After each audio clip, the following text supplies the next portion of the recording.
जय हिंद, नमस्कार। स्वागत है आपका रोशनी पब्लिकेशन के यूट्यूब चैनल पे। दोस्तों, आज के इस सेशन में हम लोग गोधुली क्लास 10th के पद्य खंड का चैप्टर 6, जैसा कि आप देख पा रहे हैं, आपने थंबनेल में भी देखा होगा, गोधुली का जो पद्य सेक्शन यानी पोएट्री का जो सेक्शन होता है, आपकी जो कविता वाली जो सेक्शन होती है, उसका छठा चैप्टर जो कि रामधारी सिंह दिनकर के द्वारा लिखा गया है, उसका हम लोग छठा चैप्टर जनतंत्र का जन्म का पूरा डिटेल एक्सप्लेनेशन करने वाले हैं। लाइन बाय लाइन व्याख्या करने वाले हैं। एक एक क्या मीनिंग होता है, एक एक लाइन का, एक एक शब्द का क्या मीनिंग होगा, इस सेशन में हम लोग सभी पहलुओं पे विचार करेंगे। जैसा कि हम लोग हमेशा से करते आ रहे हैं कि पहले क्या करेंगे, हम लोग इसके कवि परिचय करेंगे। हर एक चैप्टर में जो भी हम लोग कर रहे हैं गोधुली में, सबसे पहले हम लोग कवि परिचय कर रहे हैं, उसके बाद उसका पूरा चैप्टर हम लोग डिस्कस कर रहे हैं। तो आज के भी इस सेशन में भी हम वही करेंगे। पहले हम लोग इसका कवि परिचय जानेंगे रामधारी सिंह दिनकर के, कि उनका जन्म कहाँ हुआ था, कब हुआ था, उन्होंने क्या क्या उपलब्धियां प्राप्त की, इन सभी टॉपिक पे हम लोग भी बात करने वाले हैं। इन सभी टॉपिक पे हम लोग विचार करने वाले हैं। तो चलिए लाइन बाय लाइन एक्सप्लेनेशन देखेंगे। उससे पहले अभी तक अगर आप लोगों ने हमारे इस चैनल को सब्सक्राइब नहीं किया है तो डू सब्सक्राइब, और अगर आप चाहते हैं बिहार स्कूल एग्जामिनेशन बोर्ड 2026 में अधिक से अधिक अंक प्राप्त करना, तो हमारे इस चैनल से जुड़िए। इस चैनल में आपको सभी subject, Hindi, science, social science, Sanskrit, जो भी सब्जेक्ट है, इंग्लिश, मैथ, सभी सब्जेक्ट का डिटेल एक्सप्लेनेशन मिलेगा। हर एक चैप्टर आपको यहाँ पे खत्म करवाए जाएंगे। हर एक चैप्टर का हर एक टॉपिक आपको समझाया जाएगा। जैसे कि अभी आप हिंदी का देख रहे हैं, आपको संस्कृत का भी क्लास मिलेगा। जो बच्चे देर से ज्वाइन कर रहे हैं हम लोग को, वो हमारे प्लेलिस्ट में जाके देख सकते हैं। सारा जो भी क्लास है बिल्कुल सब्जेक्ट वाइज, चाहे वो संस्कृत का हो, चाहे वो हिंदी का हो, चाहे वो इंग्लिश का हो, सभी सब्जेक्ट का आपको क्लास आपको मिल जाएगा। हिंदी के आज के जो क्लास होने जा रही है हमारी कैप्टन गोधुली से है, जो कि आपका चैप्टर 6 है। ये सभी आपको देखने को मिलेगा रोशनी पब्लिकेशन के द्वारा। आपका ये ऑनलाइन बैच तो है ही, साथ ही हमारे पब्लिकेशन के द्वारा जो आपके सिलेबस के जो भी बुक है, कैप्टन गोधुली, कैप्टन पनोरमा, कैप्टन आपके जो भी गोधुली हो, पनोरमा हो, संस्कृत का जो भी प्यूसम होता है, सोशल साइंस है, साइंस है, सभी प्रकार के बुक आपको हमारे ऑफिशियल वेबसाइट को देखने को मिलेगी। ये हमारा अपना बुक है, खुद का डिजाइन किया हुआ, जिसमें आपको जो आपके बुक के कंटेंट होते हैं वो तो मिलेंगे ही, इसके अलावा आपके जो क्वेश्चन आंसर होते हैं वो बिल्कुल सॉल्व मिलेंगे। क्या है, आपके जो सारे जो भी क्वेश्चन आंसर है उसके क्या आइडियल आंसर होना चाहिए, लघु उत्तरीय में कितना लिखा जाना चाहिए, दीर्घ उत्तरीय में कितना लिखना जाना चाहिए, व्याख्या में क्या लिखना है, वो सभी क्वेश्चन का एज इट इज आंसर, जिस तरह आइडियल एक आंसर होना चाहिए, बिहार बोर्ड के खास विशेषज्ञों के द्वारा तैयार किया गया आंसर आपको हमारे इस गोधुली अगर आप लेते हैं। वैसे तो और भी बुक है। आज का जो सेशन है हम लोग का चूंकि गोधुली से रिलेटेड था, अगर आप गोधुली लेते हैं तो गोधुली में आपको जो भी चैप्टर्स हैं, आपके इसमें कुल कितने चैप्टर्स हैं, 12 गद्य खंड के, 12 पद्य खंड के, वो सभी चैप्टर्स मिलेंगे। उस चैप्टर के जो क्वेश्चन आंसर होते हैं वो सभी क्वेश्चन आंसर मिलेंगे। एवं उसी चैप्टर में आपका जो व्याकरण वाला पोर्शन होता है दोस्तों, वो व्याकरण वाला पोर्शन भी आपको सॉल्व मिलेगा। तो सभी एक कंप्लीट तैयारी के लिए हमारा एक कंप्लीट बुक है जो हमारा पब्लिकेशन के द्वारा जारी किया जाता है, जिसको आप हमारे ऑफिशियल वेबसाइट रोशनी publication.com, फ्लिपकार्ट, अमेजॉन एवं अपने नजदीकी बुक स्टोर से जाके परचेज कर सकते हैं। तो आज के इस सेशन की शुरुआत करते हैं हमारे यूट्यूब चैनल और हमारे इस रोशनी पब्लिकेशन के साथ। आपकी एक कंप्लीट तैयारी होगी जिससे आप अधिक से अधिक अंक प्राप्त कर सकेंगे। तो आज के इस सेशन की ओर बढ़ते हैं। जनतंत्र का जन्म के लेखक हैं रामधारी सिंह दिनकर जी। रामधारी सिंह दिनकर, रामधारी सिंह दिनकर, दिनकर जी के द्वारा ये पूरी कविता लिखी गई है। इनके बारे में पहले हम लोग लेखक परिचय जानेंगे, एक एक करके सारे इनके पहलुओं पे विचार करेंगे। ये क्या करते थे, कहाँ के रहने वाले हैं, ठीक है, उन सभी टॉपिक पे हम लोग आज बात करेंगे। तो सबसे पहले जन्म परिचय, कहाँ जन्म हुआ था, कहाँ मृत्यु हुई थी, इनके माता पिता का क्या नाम था, एक बेसिक डिटेल पहले इनके बारे में जान लेते हैं। तो रामधारी सिंह दिनकर का जन्म 23 सितंबर 1908 सिमरिया, बेगूसराय, बिहार। बिहार के रहने वाले हैं। बिहार के जाने माने कवि कौन, रामधारी सिंह दिनकर जी। 27 सितंबर 1908 में इनका सिमरिया, बेगूसराय, बिहार। बिहार की सबसे अधिक प्रति व्यक्ति आय जहां की है, प्रति व्यक्ति आय, बिहार का जो सबसे अमीर जिला आप बोल सकते हैं वो बेगूसराय है। और यहीं बेगूसराय में सिमरिया नामक गांव में इनका जन्म हुआ था। 23 सितंबर 1908 को इनका जन्म हुआ था। माता पिता का नाम, माँ का नाम मनरूप देवी एवं पिताजी का नाम रवि सिंह था। यहां तक आपको कोई दिक्कत नहीं। कोई दिक्कत क्या होगा, ज्यादा छोटा मोटा डिटेल है। दिनकर जी का बाल्यकाल संघर्षपूर्ण रहा, परंतु आत्मबल से शिक्षा प्राप्त की। यानी जो बचपन में इसकी जो शिक्षा दीक्षा इनकी थोड़ी संघर्ष में हुई, लेकिन फिर भी इन्होंने शिक्षा के प्रति रुचि रखी, बनाए रखी और आत्मबल से हर एक वो शिक्षा प्राप्त की जो ये करना चाहते थे। मृत्यु की बात करें तो 14 अप्रैल 1974 को इनकी मृत्यु हो गई। दिल्ली में मृत्यु हुई। कहाँ मृत्यु हुई? दिल्ली में। जन्म कहाँ? बेगूसराय बिहार में। मृत्यु कहाँ? दिल्ली में। और कब हुई? जन्म हुई 1908 में, मृत्यु हुई 1974 में। 23 सितंबर को जन्म हुआ और 24 अप्रैल को इनकी मृत्यु हुई। तो आई होप आपको इतना समझ में आ गया होगा। जनतंत्र के जन्म के लेखक है रामधारी सिंह दिनकर। फटाफट रिवाइज मारिए। जनतंत्र के जन्म के लेखक है रामधारी सिंह दिनकर। रामधारी सिंह दिनकर का जी का जन्म हुआ था 23 सितंबर 1908, सिमरिया बेगूसराय बिहार। और इनके माता का नाम मनरूप देवी एवं पिताजी का नाम रवि सिंह था। क्या नाम था? रवि सिंह था। और मृत्यु इनके 24 अप्रैल 1974 को इनकी मृत्यु हो गई। आगे हम इनके बारे में बात करते हैं। शिक्षा और सेवाएं। इन्होंने कहाँ कहाँ क्या शिक्षा दी और इन्होंने क्या कहाँ से शिक्षा प्राप्त की एवं शिक्षा प्राप्त करने के बाद इन्होंने कहाँ कहाँ जॉब किए, कहाँ कहाँ उनकी सेवाएं दी गई। तो आगे बात करेंगे इसमें।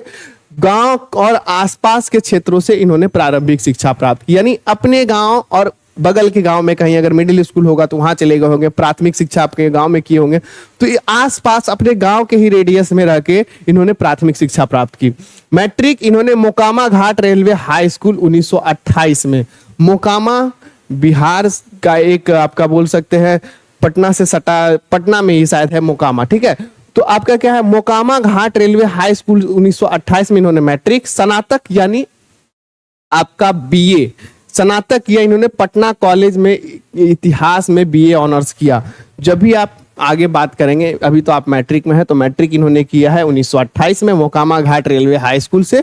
जब आप आगे बढ़ेंगे मैट्रिक के बाद इंटर होगा, इंटर के बाद स्नातक होगा, स्नातक यानी ग्रेजुएशन। तो ग्रेजुएशन कहाँ हुआ? पटना कॉलेज में, इतिहास में बीए ऑनर्स। बीए इतिहास, हिस्ट्री से बीए ऑनर्स बहुत लोग करते हैं, तो इतिहास में बीए ऑनर्स किया। कब किया?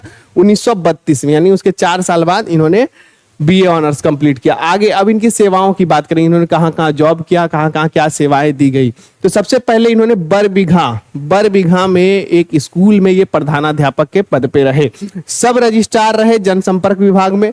हिंदी के प्रोफेसर रहे बिहार यूनिवर्सिटी, बिहार विश्वविद्यालय में। कुलपति रहे भागलपुर यूनिवर्सिटी के कुलपति यानी वाइस चांसलर। किसी भी यूनिवर्सिटी का, किसी भी विश्वविद्यालय का जो सबसे शीर्ष नेतृत्व होता है, जो सबसे टॉप का आदमी होता है, वो होता है उस राज्य का राज्यपाल। यदि कि कोई राजकीय विश्वविद्यालय हो और उसका जो टॉप जो होता है, जो टॉप का आप बोल सकते हैं जो हेड होता है, उस राज्य का राज्यपाल होता है। लेकिन उस राज्य के राज्यपाल के बाद जो दूसरा सबसे बड़ा हेड होता है, जो जिसको आप बोल सकते हैं वास्तविक जो प्रधान होता है, जिसको आप कुलपति बोल सकते हैं, तो भागलपुर यूनिवर्सिटी जो कि बिहार की एक यूनिवर्सिटी है, वहां पे ये वीसी रहे, वाइस चांसलर, कुलपति। आई होप आपको ये पूरा समझ में आया होगा।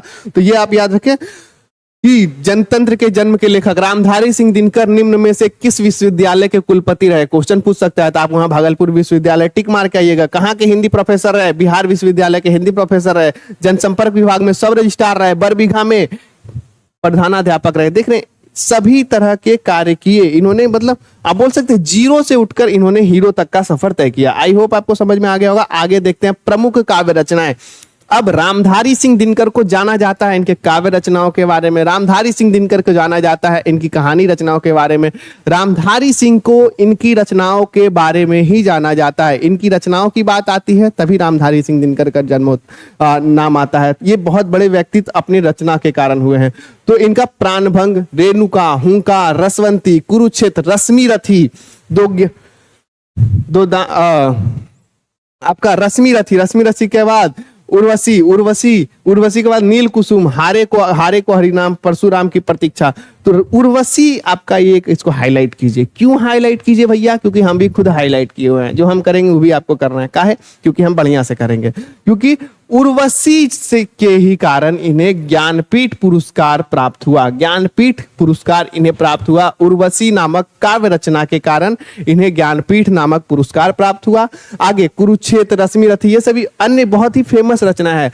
रामधारी सिंह दिनकर की बहुत सारी काव्य रचनाएं हैं, जिसमें से ये बहुत फेमस आपकी रचनाएं हैं। आगे इसमें बात करेंगे गद्य रचनाओं के बारे में। तो मिट्टी की और अर्धनारीश्वर, संस्कृति के 4 अध्याय, काव्य की भूमिका, वट पीपल, दिनकर की डायरी, शुद्ध कविता की खोज, ये सभी रचनाएं भी रामधारी सिंह दिनकर के द्वारा लिखी गई। अब इसमें हाईलाइट कौन करेंगे? साहित्य अकादमी पुरस्कार की दिया गया संस्कृति के 4 अध्याय के कारण। संस्कृति के 4 अध्याय की रचना के कारण इन्हें साहित्य अकादमी पुरस्कार प्राप्त हुआ। आगे इसमें बात करेंगे उर्वशी कारण इन्हें ज्ञानपीठ पुरस्कार प्राप्त हुआ। रश्मि रथी अभी बहुत फेमस है, उनकी लाइन आपको अभी रील्स पे देखने को मिलेगी। क्या है? वर्षों तक वन में घूम घूम, विघ्नों बाधा को चूम चूम, पांडव आए और निखर। ये सारी इनकी रचना है, कुछ इनकी लाइन है रश्मि रथी की जो मुझे भी बहुत पर्सनली बहुत अच्छी लगती है। तो ये आपकी इनकी काव्य बोल सकते हैं लेखक परिचय। आगे चल रहा है पुरस्कार और सम्मान, 2 हमने पहले बता दिया। साहित्य अकादमी पुरस्कार, संस्कृति के 4 अध्याय, ज्ञानपीठ पुरस्कार, उर्वशी कारण, दोनों याद रखिएगा। इनके अलावा इन्हें पद्म भूषण प्राप्त हुआ और राज्यसभा सदस्य रहे। राज्यसभा सदस्य कई क्षेत्रों में जो लोग फेमस होते हैं, जैसे अभी सचिन तेंदुलकर हैं, तो वो लोग क्या राष्ट्रपति के द्वारा मनोनीत किए जाते हैं राज्यसभा में, अलग अलग क्षेत्रों से, चाहे आपके साहित्य के क्षेत्रों से, खेल के क्षेत्रों से, अलग अलग क्षेत्रों से जो बहुत अच्छे कार्य करते हैं तो उन्हें राज्यसभा में भेजा जाता है। तो उन्हीं में साहित्य के क्षेत्र से भारत सरकार द्वारा मनोनीत किया गया था इन्हें राज्यसभा सांसद के लिए। ठीक है, आगे बात कीजिए अब इसमें और क्या क्या है। साहित्यिक विशेषताएं, इनकी और साहित्य का जो अटूट बंधन है, रामधारी सिंह दिनकर और इनके साहित्य के बीच का जो अटूट बंधन है, इनको बस इन 4 लाइनों में सिमट के नहीं रखा जा सकता दोस्तों। रामधारी सिंह दिनकर लगभग बहुत सारी साहित्यिक रचनाएं हैं। इनकी साहित्यिक रचनाओं की देश में ही नहीं, आपके राज्य में नहीं, बल्कि विदेशों में भी तारीफ होती है। हिंदी साहित्य रचना में एक जाना माना नाम है रामधारी सिंह दिनकर। आई होप तो उत्तर छायावाद युग के कवि हैं और प्रमुख कवि हैं। छायावाद के 4 स्तंभों में से एक है रामधारी सिंह दिनकर। इतिहास, दर्शन और संस्कृत की गहरी समझ है। प्रबंध काव्य, गीत, मुक्तक, काव्य नाटक सभी शैलियों में सिद्धहस्त है। यानी जो भी शैलियां लिखने की जो भी शैली है इनकी, इनको सभी शैली में बिल्कुल सिद्धहस्त है। कोई भी टॉपिक दे दीजिए इनको, ये इनकी लेखनी का कोई भी जोर नहीं है। आई होप सामाजिक, राजनीतिक और सांस्कृतिक चेतना का संचार होता है। ओज, वीर रस, प्रेरणा और राष्ट्रीयता से युक्त भाषा इनकी होती है। ओज यानी जोश से, वीर रस से, प्रेरणा से और राष्ट्रीयता से, नेशनलिज्म से, जो अभी जनतंत्र का जन्म है ये राष्ट्रीयता से ही भरपूर है ये पूरी कविता। तो आई होप आपको समझ में आ गई। इन 4 लाइनों में इनकी कृति को नहीं समेटा जा सकता। इनके बारे में जितना बोलिएगा उतना कम है। आई होप आपको ये पूरा समझ में आ गया होगा। अब हम लोग आते हैं कविता परिचय के बारे में। इससे पहले हम लोग एक रिकैप कर लेते हैं, क्विक रिकैप कर लेते हैं रामधारी सिंह दिनकर के बारे में। रामधारी सिंह दिनकर जी का जन्म 23 सितंबर 1908 सिमरिया बेगूसराय बिहार के ही हैं रामधारी सिंह दिनकर। मृत्यु कब? 24 अप्रैल 1974 को। कहाँ हुई? दिल्ली में हुई। माता जी का नाम और पिताजी का नाम आप याद कर लीजिए। इसके अलावा आप अब इनकी जो रचनाएं हैं उसमें से 2 आप याद कीजिए ही कीजिए, कोई कीजिए चाहे ना कीजिए, 2 को याद कीजिए। पहले उर्वशी जिनके कारण इन्हें पुरस्कार प्राप्त हुआ, और दूसरी 2 जो इनके पुरस्कार, साहित्य अकादमी पुरस्कार, संस्कृति के 4 अध्याय, और उर्वशी ज्ञानपीठ पुरस्कार के लिए, ये 2 याद कीजिए। बाकी और भी सब भूलना नहीं है। अर्धनारीश्वर किसकी रचना है, प्राणभंग किसकी रचना है, रेणुका किसकी रचना है, हुंकार किसकी रचना है। क्वेश्चन बनते ही बनते हैं आपके ऑब्जेक्टिव पॉइंट ऑफ व्यू से अगर देखा जाए तो यहां से क्वेश्चन बनते ही बनते हैं। तो यहाँ कुरुक्षेत्र, रश्मि रथी, उर्वशी, नील कुसुम, हारे को हरिनाम, परशुराम की प्रतीक्षा, ये सभी इनकी रचनाएं हैं और यहाँ से क्वेश्चन बनते हैं। इसके अलावा आपका यहाँ गद्य रचनाओं में भी वट पीपल, काव्य की भूमिका, दिनकर की डायरी तो लगभग कभी कभी नहीं पूछता है। क्यों? क्योंकि यहीं पे लिखा हुआ है दिनकर जी की डायरी है तो दिनकर के द्वारा ही लिखा गया होगा। या फिर कुछ बच्चे होते हैं कि अरे ऐसा थोड़ी होता है, इतना हल्का क्वेश्चन, कभी कभी इतने हल्के क्वेश्चन भी आते हैं। दिनकर की डायरी की रचना किसने की? दिनकर जी ने की। चलिए, आई होप आपको समझ में आ रहा होगा। आगे बढ़िए, हम लोग आपके पद्म भूषण से सम्मानित हैं। इसके अलावा राज्यसभा सांसद भी रहे, भारत सरकार द्वारा मनोनीत राज्यसभा सांसद रहे। ये निर्वाचित नहीं है, इन्हें चुना नहीं गया वोट देके, ये मनोनीत हैं, भारत सरकार ने खुद से इन्हें अपॉइंट किया है। आगे साहित्यिक विशेषताओं में ये आपके 4 लाइन है। आगे हम बात करेंगे हमारी जनतंत्र के जन कवि परिचय, कविता परिचय। यानी अब हम लोग जो कविता पढ़ने जा रहे हैं, हमारा कवि परिचय, लेखक परिचय खत्म हो चुका है। अब हम लोग क्या है, कविता, हमारा जो जनतंत्र का जन्म है उसमें क्या हम लोग पढ़ेंगे, पहले उसमें हम लोग जानेंगे। तो यह कविता भारत के जनतांत्रिक जागरण का उद्घोष है। यानी 1947 में जब भारत आजाद हो रहा था, जिस समय आपके रामधारी सिंह दिनकर जी 39 से 40 साल के बीच के थे, उस समय इन्होंने यह कविता लिखी है। यह कविता भारत के जनतांत्रिक जागरण का उद्घोष है। भारत की स्वतंत्रता के बाद जनतंत्र की स्थापना का चित्रण किया गया इनके द्वारा कि सिंहासन खाली करो कि जनता आती है, कि अब जो शासन होगा वह जनता के द्वारा होगा। अब जो है हमारे यहाँ जनतंत्र का जन्म हो रहा है, लोकतंत्र का जन्म हो रहा है। अब यहाँ राजा का बेटा राजा नहीं बनेगा, अब यहाँ पे क्या है, जनता शासन करेगी। इनके बारे में इन्होंने लिखा है। जनसत्ता और नए भारत के निर्माण के लिए इन्होंने कुछ बताए हैं। जनसत्ता और नए भारत के निर्माण पे इन्होंने बल दिया है। भावनात्मक, ओजस और प्रेरणादायक काव्य है हमारा। एक एक करके जब हम लोग पूरा लाइन देखेंगे, एक एक करके जब हम लोग पूरा लाइन समझेंगे ना, तो आपको एक एक करके सारा चीज समझ में आएगा। चलिए कविता पे आते हैं हम लोग। ये पूरी कविता आपको हमारे रोशनी पब्लिकेशन के कैप्टन गोधुली बुक, जो हमको आपको अभी दिखा रहे थे हाथ में, इस बुक में ही मिल जाएगी, जो कि आप यहाँ पे बड़ा सी यहाँ पे देख सकते हैं। ये पूरी कविता आपको यहाँ मिलेगी। इसके अलावा आपको क्वेश्चन आंसर भी आपको यहाँ पे देखने को मिलेगा, इस पूरे चैप्टर का क्वेश्चन आंसर भी, और ये पूरी कविता है। यानी आपको ऑल इन वन बुक आपका है रोशनी पब्लिकेशन का कैप्टन गोधुली। पहले अगर आप लेना चाहें तो जल्दी से जाके हमारे ऑफिशियल वेबसाइट फ्लिपकार्ट, अमेजोन से जाके परचेज कर लीजिए। चलिए आगे बढ़ते हैं हम लोग। जनतंत्र का जन्म कहां से शुरू होता है? यहां से शुरू होता है। यहां 4 लाइन। सदियों से ठंडी बुझी राख सुगबुगा उठी, मिट्टी सोने का ताज पहन इठलाती है। दोहरा समय के रथ पर घर घर नाद सुनो, सिंहासन खाली करो कि जनता आती है। लाइन बाय लाइन समझे या word by word? Word by word समझे। क्या है अब इसमें? सदियों से ठंडी बुझी राख। अब इसको ना पहले सादा करो भाई। हाँ, जो इसका सादा करो, इसका पीला करो। हाँ चलिए, बहुत बढ़िया। सदियों से ठंडी बुझी राख, यानी वैसी राख। इसमें जनता की बात हो रही है। जो जनता सदियों से ठंड थी, कुछ नहीं कर रही थी आपके विरुद्ध, कुछ नहीं बोल रही थी, जो भी उसको कर रहे थे बिल्कुल शांत थी। सदियों से जो जनता के अंदर जो रोष था, जो क्रोध था, वो जो ठंडी बुझी राख थी, वो सुगबुगा उठी है, वह जाग चुकी है। जनता जाग चुकी है। मिट्टी सोने का ताज पहन इठलाती है। भारत की जो जनता है उनके पास सत्ता आ रहा है। भारत स्वतंत्र हो रहा है। अब मिट्टी जो है भारत की जनता, उन्हें अब सोने का ताज, भारत की सत्ता संभालने को मिलेगी। और वही भारत की जो जनता है वो मिट्टी सोने का ताज पहन इठलाती है। दोहरा समय के रथ पर घर घर नाद सुनो। हटो, जगह खाली करो। क्यों? दोहरा रास्ता छोड़ो, समय के रथ का घर घर नाद सुनो। समय का रथ यानी इतिहास का जो परिवर्तन हो रहा है। समय का रथ यानी इतिहास में जो परिवर्तन हो रहा है, उसका घर घर नाद सुनो, उसकी आवाज सुनो। इतिहास में जो परिवर्तन हो रहा है, पहले राजाओं ने किया, फिर मुस्लिम राजाओं ने किया, फिर अंग्रेज आए। अंग्रेज के बाद जो इतिहास में जो परिवर्तन हो रहा है, जब भारत की सत्ता भारत के जनता के हाथ में जा रही है, उसका घर घर नाद सुनो। वो जो इतिहास में परिवर्तन का जो नाद हो रहा है, जो शंखनाद हो रहा है, उसको सुनो और सिंहासन खाली करो कि जनता आती है। भारत का जो शासन है, उस सिंहासन जो है, भारत का जो शासन जो चलाया जा रहा है राजाओं के द्वारा, अंग्रेजों के द्वारा, वो सिंहासन अब नहीं चलेगा। उस सिंहासन को खाली करो। क्यों? क्योंकि अब जो राज है, अब जो जनता है, वही राज करेगी। यानी सिंहासन खाली करो कि जनता आती है। आगे बढ़िए हम लोग। जनता, हाँ मिट्टी की अबोध मूरत वही। अब यहाँ पे इस पूरे लाइन में आप यहाँ पे नेताओं के बारे में जिक्र को देखेंगे। पहला क्या है? छोटी सी आशा है, एक तैयारी है, एक आरंभ है आपकी कविता की। अब यहाँ पे हम लोग क्या करेंगे? नेताओं के बारे में इन्होंने कुछ टिप्पणियां की है। जनता, हाँ मिट्टी की अबोध मूरत यही। जनता के बाद यहाँ क्वेश्चन मार्क, यानी क्वेश्चन, कौन जनता भाई? जनता के बारे में पूछ रहे हो, पता है तुमको जनता कौन है? कि जनता, हाँ मिट्टी की अबोध मूरत वही। हाँ वही मिट्टी की अबोध मूरत जो कुछ नहीं बोलती थी। तुम उसको कुछ भी करो, कैसे भी करो, मारो पीटो, अत्याचार करो, उस पर उसको प्रताड़ित करो। मिट्टी, और जिसको कुछ नहीं समझ में आता है मेरे साथ क्या हो रहा है, अच्छा हो रहा है, खराब हो रहा है, वो अपने जीने को ही अपना विकास समझ रहे हैं, वही जनता। मिठा मिट्टी की अबोध मूरत वही, जाड़े पाले की कसम सदा सहने वाली, जो जिसको ठंडा, गर्मी, ये सब सह रहे हैं। वो भारत की जनता, भारत को बनाने वाले, भारत के देवता, वो सब सह रहे हैं। क्या?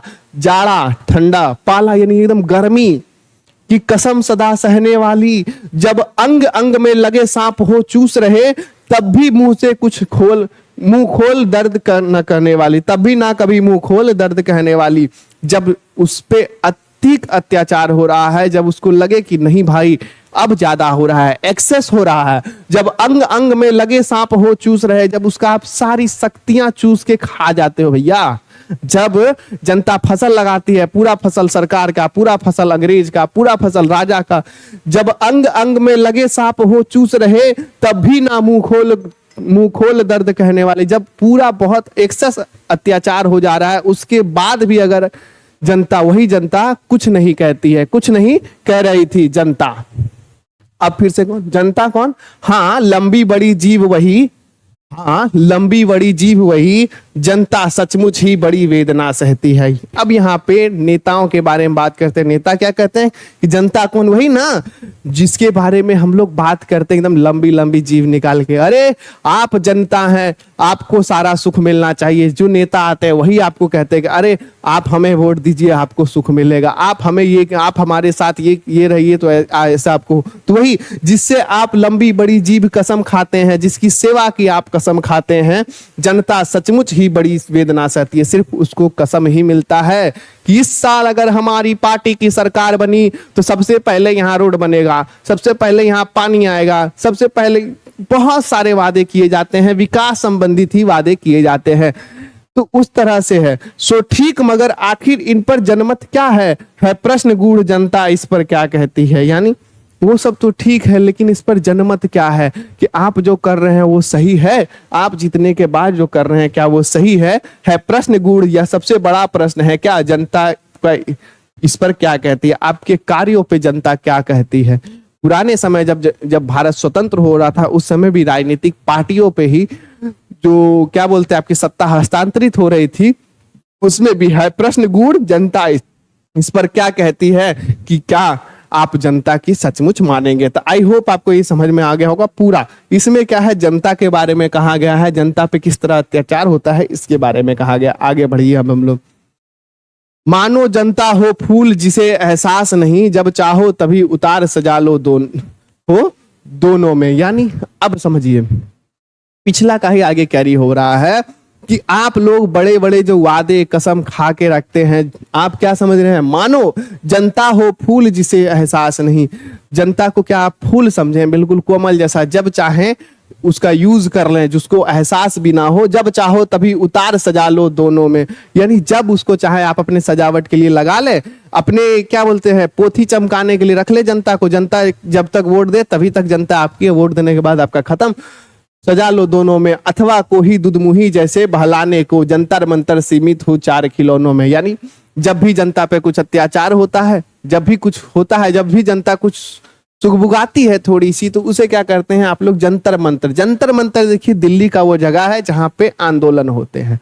आंदोलन के लिए जंतर मंतर एक रिजर्व है, जैसे कि अलग अलग जगह पे अलग अलग राज्य में या फिर अलग अलग क्षेत्रों में शांतिपूर्ण आंदोलन के लिए एक विशेष जगह तैयार किया जाता है। अन्ना हजारे का जो आंदोलन था उसमें भी क्या है, आपका जंतर मंतर पे ही दिया गया था कि आप यहाँ बैठिए, यहाँ आंदोलन कीजिए, यहाँ से सरकार तक अपनी बात पहुंचाइए।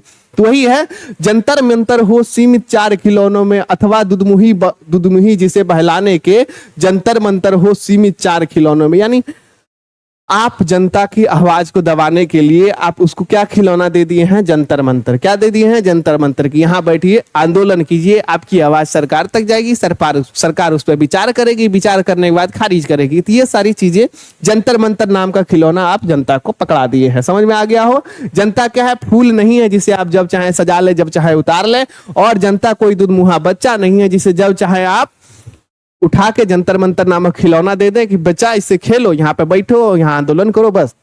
लेकिन होता भूडोल बमंडर उठते हैं, लेकिन जनता को आप छोटा मोटा ना चीज समझिए, लेकिन होता भूडोल बवंडर उठते हैं। जब भी जनता क्रोध में आती है, भूडोल होता है, भूकंप आता है। भूडोल मतलब धरती थरथराती है, धरती डोलता है, बवंडर उठते हैं, तूफान आता है। जनता जब कोपाकुल हो, भ्रिकुटी चढ़ती है। जब जनता को गुस्सा आता है ना, तो उसकी भ्रिकुटी चढ़ती है और वो सीधा सत्ता पे काबिज जो इंसान होता है, जो निरंकुश होता है, उसको उठार के अर्श से लेके फर्श से नीचे, मतलब आकाश से लेके पाताल तक पटकती है। दोरा समय के रथ पर घर घर नाद सुनो, सिंहासन खाली करो की जनता आती है कि अब रास्ता दो, समय बदल रहा है, समय में परिवर्तन आ रहा है। अब जनता ये निर्बस, बेबस, लाचार, दुधमुहा बच्चा नहीं है।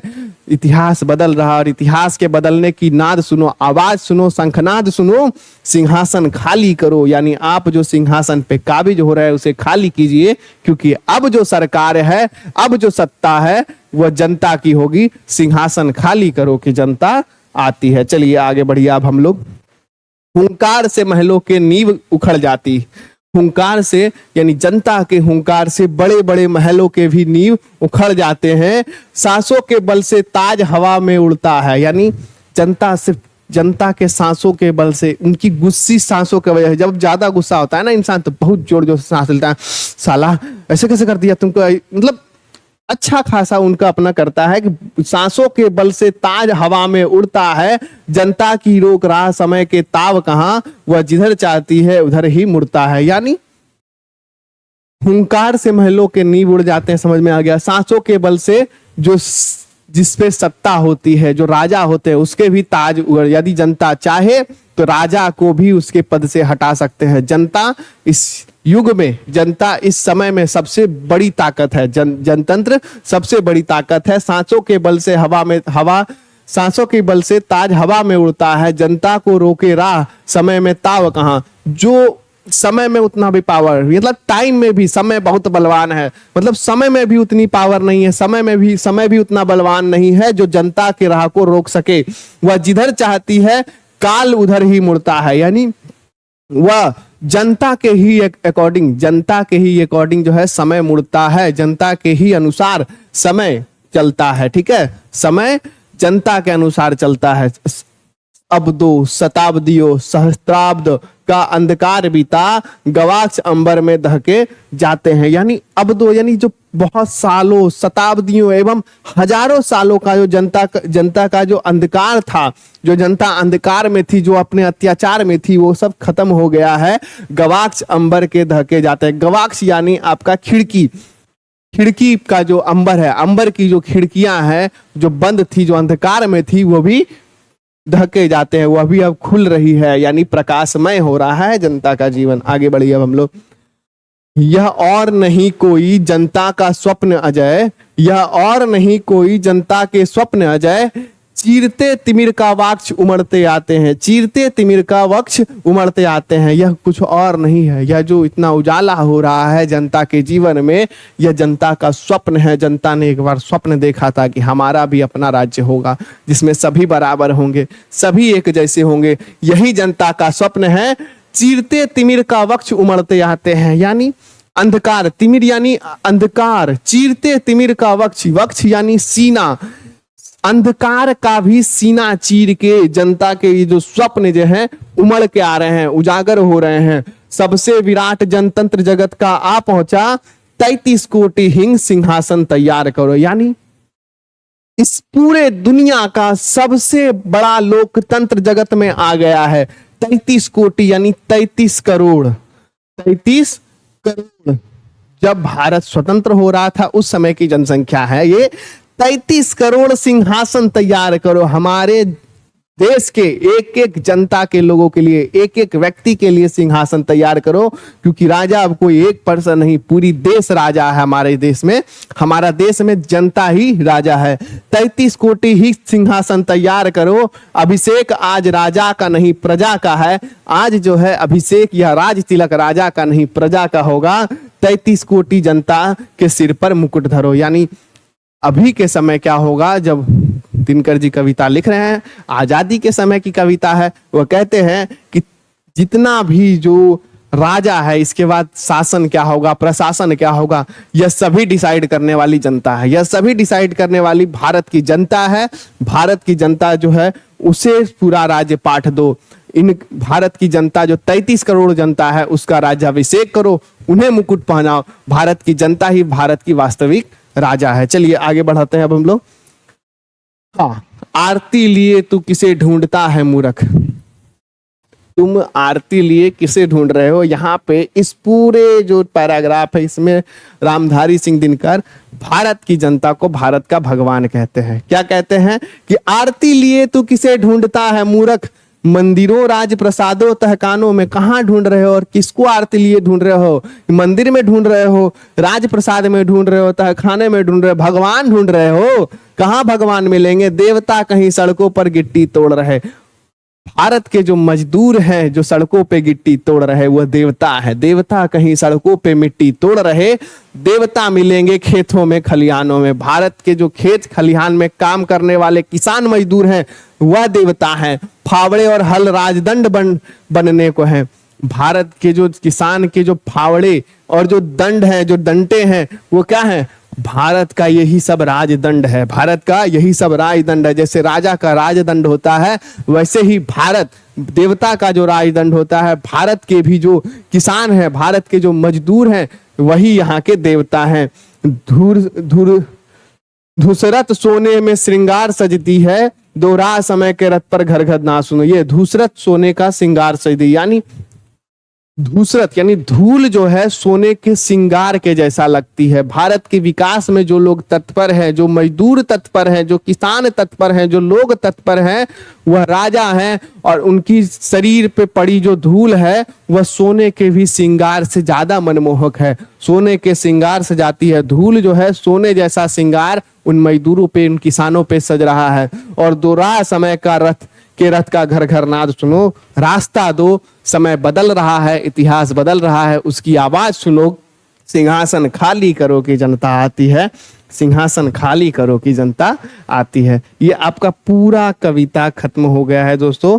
रामधारी सिंह दिनकर के द्वारा बहुत ही अच्छी कविता कही गई है। एक एक करके जनतंत्र का जन्म, आजादी के समय किस तरह की सरकार होनी चाहिए, किसका शासन होने चाहिए, इस पे प्रकाश डाला गया। आई होप आपको ये पूरा एक्सप्लेनेशन बहुत अच्छे से समझ में आया होगा। रामधारी सिंह दिनकर का कवि परिचय से लेके उनका ये पूरा पोएम एक्सप्लेनेशन आपको समझ में आया होगा। तो उसी में हम लोग आगे बढ़ेंगे। रोशनी पब्लिकेशन के द्वारा जो और भी जो बुक्स हैं वो आप देख सकते हैं। क्लास 9th के लिए भी है, 10th के लिए भी है, हिंदी भी है, संस्कृत भी है, इंग्लिश भी है, इंग्लिश रीडर भी है, वर्णिका भी है, गोधुली भी है।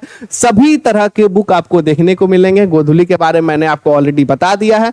आपका इंग्लिश और संस्कृत के बारे में बात करेंगे तो इंग्लिश और संस्कृत में एक और एक्स्ट्रा फीचर है। एक क्या एक्स्ट्रा फीचर है दोस्तों? इसमें आपको चैप्टर्स मिल रहा था और क्वेश्चन आंसर मिल रहा था। हिंदी में तो आपका चल जाएगा, लेकिन इंग्लिश और संस्कृत में क्या होता है कि आपको मिलता है इसमें इंग्लिश का हिंदी किया हुआ, संस्कृत का हिंदी किया हुआ। क्योंकि बहुत सारे बच्चे को इंग्लिश में प्रॉब्लम है कि भैया इंग्लिश पढ़ते हैं समझ में नहीं आता लिखा क्या है, तो नीचे पत लिखा रहेगा कि क्या लिखा है, ऊपर इंग्लिश में क्या लिखा हुआ है हिंदी में लिखा होगा, समझ में आएगा बच्चा क्या पढ़ रहा है। संस्कृत में भी एज इट इज होगा, आपका श्लोक का, आपका एक एक लाइन का आपका नीचे एक्सप्लेनेशन दिया होगा। इसके अलावा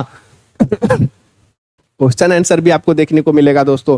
हर एक चैप्टर के बाद जो भी आपका बुक का क्वेश्चन है वो सभी सॉल्व किया हुआ मिलेगा। तो आप इसे अगर परचेज करना चाहें तो वही हमारे ऑफिशियल वेबसाइट, फ्लिपकार्ट, अमेजॉन, अपने नजदीकी बुक स्टोर कहीं से भी परचेज कीजिए। और अगर आप चाहते हैं हमारे ऑफिशियल वेबसाइट या फ्लिपकार्ट या अमेजॉन से परचेज करना तो लिंक आपको नीचे डिस्क्रिप्शन में मिल जाएगा, तो फटाफट जाके वहां से चेकआउट करके ले लीजिएगा। SST का भी हमारे तरफ से बुक होता है, कैप्टन इतिहास, captain economics, captain polity, captain geography. ये सभी बुक वही सेम फीचर, आपका सारा चैप्टर्स मिलेगा और चैप्टर के साथ आपको मिलेगा इसमें क्वेश्चन आंसर। आगे बात कीजिएगा इसमें क्वेश्चन बैंक 2011 से लेकर 2025 तक का, इतना साल का आपका सभी सब्जेक्ट का क्वेश्चन है, क्वेश्चन का आंसर है। पिछले साल क्या प्रीवियस ईयर क्वेश्चन आया उसका एक बार प्रैक्टिस कीजिएगा, आपको क्वेश्चन पैटर्न समझ में आएगा, क्वेश्चन की टेंडेंसी समझ में आएगी। तो ये भी अगर आप चाहें परचेज करना तो कर सकते हैं। तो मतलब समझ रहे, रोशनी पब्लिकेशन के द्वारा आपके लिए किसी भी क्षेत्र से कोई भी सेक्शन नहीं छोड़ा गया। सबसे ज्यादा 50 ऑब्जेक्टिव क्वेश्चन आते हैं, उसकी अलग प्रैक्टिस के लिए बिल्कुल chapter wise objective question and answer class 10th के लिए आपको देखने को मिलेगा। क्रैश कोर्स, इसमें आपका जो भी इंपॉर्टेंट क्वेश्चन रहते हैं, चाहे वो व्याकरण पोर्शन से हो, आपके बुक पोर्शन से हो, चाहे आप मैथ या साइंस, सभी पोर्शन से आपका इसमें कवर किया गया है। हॉट एंड फेवरेट क्वेश्चन जो जो होते हैं वो आपको देखने को इसमें मिलेगा। तो ये पूरा बुक अगर आप परचेज करना चाहें परचेज कर सकते हैं। 11th एवं 12th वाले भैया लोग के लिए भी है। 11th के लिए दिगंत पार्ट 1, रेनबो पार्ट 1, 12th के लिए दिगंत पार्ट 2, रेनबो पार्ट 2, सभी कैप्टन रोशनी पब्लिकेशन का इसमें भी आपको ये मिलेगा, सारा एक्सप्लेन किया हुआ मिलेगा। आप जो अभी हमारे जनतंत्र का जन्म देखे हैं, मैंने आपको जो एक्सप्लेन करके बताया है वो भी आपको उस बुक में मिलेगा। नीचे एक्सप्लेन किया हुआ, एक एक लाइन का एक्सप्लेन किया हुआ आपको मिलेगा। इसमें भी आपका सेम एज इट इज उसी तरह आपको देखने को मिलेगा। तो आज का ये सेशन पूरा कंप्लीट होता है। आई होप आपको ये पूरा सेशन बहुत अच्छा लगा होगा, आपको मजा आया होगा। तो आज के इस सेशन में इतना ही दोस्तों, मिलते हैं अगली वीडियो में एक नए टॉपिक के साथ। तब तक के लिए जय हिंद, जय भारत।